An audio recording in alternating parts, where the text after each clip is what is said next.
네, 미국 증시의 생생한 소식을 전해드리는 특파원 라이브 시간입니다. 파월 의장이 오늘도 매파적인 발언을 이어갔습니다. 여기에 더해서 영국도 기준금리를 0.5% 인상하는 등 긴축 행보를 이어가고 있는데요. 이 같은 긴축 신호가 이어지고 있는 가운데 간밤 S&P 500과 나스닥 지수 반등에 성공했습니다. 뉴욕 특파원 연결해서 자세한 내용 알아봅니다. 네, 김용갑 특파원. 뉴욕 증시 마감 상황과 그리고 파월 의장의 발언도 함께 전해주시죠. 네, 뉴욕 증시의 3대 지수는 혼조 마감했습니다. 뉴욕 증권거래소에서 다우존스 30산업평균 지수는 전거래일 대비 4.81포인트, 0.01% 하락한 33,946.71에 거래를 마쳤습니다. 대형주 중심의 S&P 500 지수는 16.2포인트, 0.37% 상승한 4,318.89에 기술주 중심의 나스닥 지수는 128.41포인트, 0.95% 상승한 13,630.61의 장을 마쳤습니다. 다우지수는 4거래일 연속 하락했습니다. 제롬 파월 연준 의장과 영국 등이 긴축 메시지를 시장에 보내고 있지만 S&P 500과 나스닥은 4거래일 만에 반등에 성공했습니다. 미국의 중앙은행인 연방준비제도의 제롬 파월 의장은 현지 시간으로 22일 상원은행위원회 반기통화정책보고 청문회에 참석했습니다. 파월 의장은 이 자리에서 추가 기준금리 인상을 재차 강조했습니다.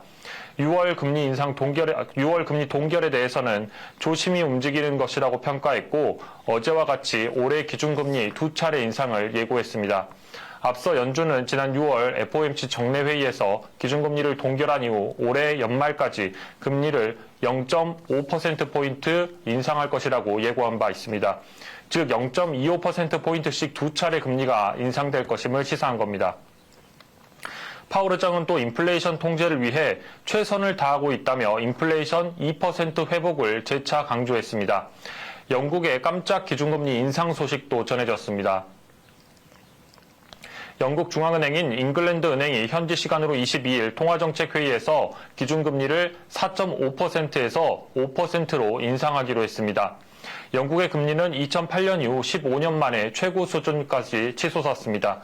서비스 물가 상승세와 임금 상승이 이번 인상의 배경으로 지목되고 있습니다. 시장의 예상과 달리 5월 소비자 물가 상승률이 연 8.7%를 기록하는 등 치솟자 0.25%포인트 인상이 아닌 0.5% 인상에 나선 겁니다. 이에 따라 영국의 금리 인상 사이클이 지속할 것이라는 전망이 나오고 있습니다. 한편 미국의 노동시장 분위기를 알 수 있는 지표도 나왔습니다. 미국 노동부가 지난주 신규 실업수당 청구 건수를 발표했는데 26만 4천 건으로 집계됐습니다. 이는 전주와 동일하지만 전망치인 25만 6천 건과 비교하면 웃도는 수준입니다. 이는 연준이 금리를 올리면서 뜨거웠던 미국의 노동시장이 점차 식어가고 있음을 시사하는 것으로 분석되고 있습니다. 네, 간밤 주택시장과 관련한 지표도 발표됐는데요. 미국의 부동산 시장 현재 어떤가요?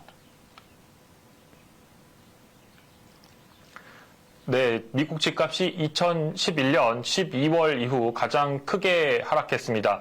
전미부동산 중개인 협회인 현지 시간으로 22일 5월 기존 주택 중위가격은 39만 6천 달러, 우리 돈으로 5억 1천만 원을 기록했습니다.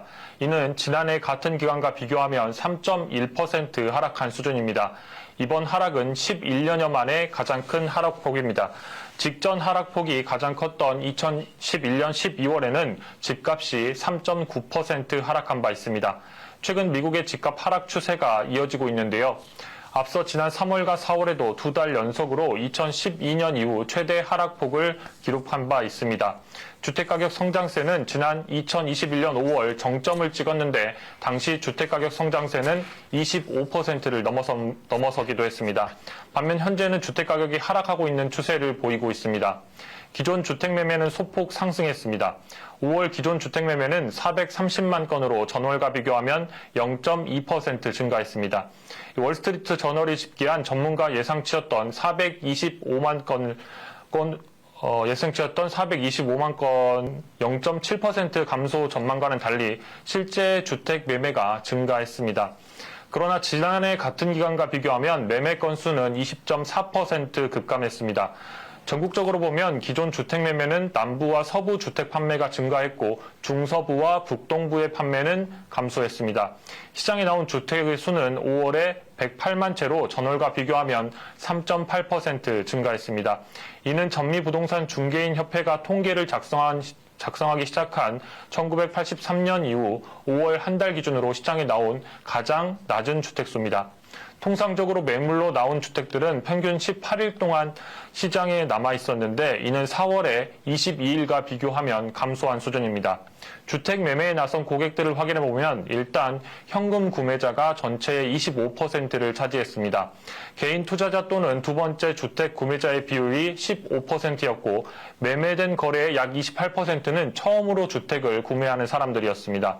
주택담보대출 금리가 6%를 넘어가는 등 여전히 높은 금리 상황이 이어지고 있고 매물 부족으로 부동산 시장이 식고 있는 것으로 보입니다. 실제로 미 국책 모기지 업체 프레디맥에 따르면 지난주 30년 고정 모기지 금리는 평균 6.69%로 전주보다 소폭 내려갔지만 여전히 높은 수준입니다. 지금까지 뉴욕에서 매일경제TV 김용갑입니다.